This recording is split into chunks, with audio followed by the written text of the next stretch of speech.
Yo! Sumrock Luna here, and again, guys, hello, good morning, good afternoon, good evening.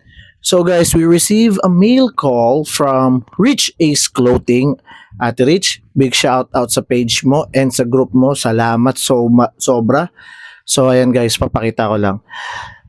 Nagpagawa kasi tayo ng wired cape custom for McFarlane Toys na 7 inches tall. Okay, so this is for the um, spawn na action figure. Ayan. Para dito sa hawak ko na McFarlane Toys Mortal Kombat. Siya ang gagawin kong whip later on. Ayan. So, ito siya. Then, followed by, dahil meron din tayong McFarlane Toys na Batman from the 2-pack Spawn and Batman, which is dito, naisip ko na rin, idamay na rin siya para magkaaway sa dalawa ni Spawn. Kahit MK version to. Kasi natutuwa ako sa kanya, meron siyang takip sa bibig. So, nagpagawa din ako. Similar lang din doon sa Spawn Cape. Ayan. Pero hindi siya glossy, matte type. So, if you want, guys, please do check out Ate Rich, her page, Rich Ace Clothing on Facebook. So, pwede kayo magpagawa ng kahit anong clothes for your action figure from 112 scale and even for 1/6 scale, even sa wired cape.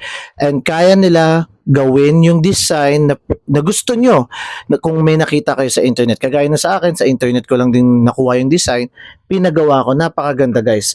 Napaka-komplikado, matagal lang gawin dahil naman grabe, ang daming wired capes nito, no?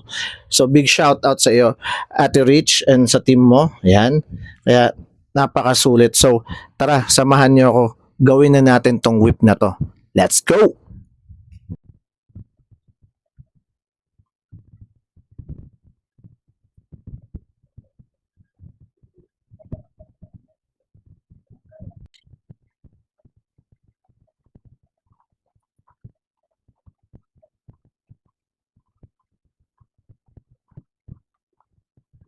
So, ito na, guys. Unahin natin muna si Batman. Okay. Ayan. So, ang magiging first time kong gagawin magtanggal ng cape. Sa totoo lang. So, I've been watching some. So, usually, ayan, we need to remove this.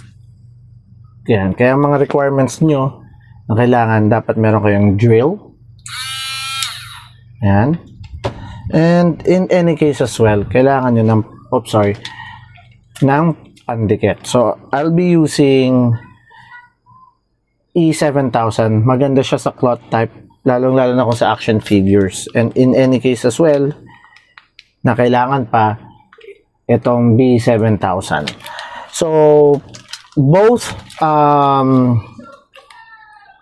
these adhesives, para siyang glue gun or clear or transparent type of adhesive siya.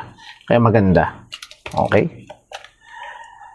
Then, mamaya kay Spawn, luckily, nakakuha tayo ng isang dalawang pair ng bone para dun sa kanyang cape. Yan. Gagawin din natin ng paraan yan. Alright? So, let's go. Stay tuned.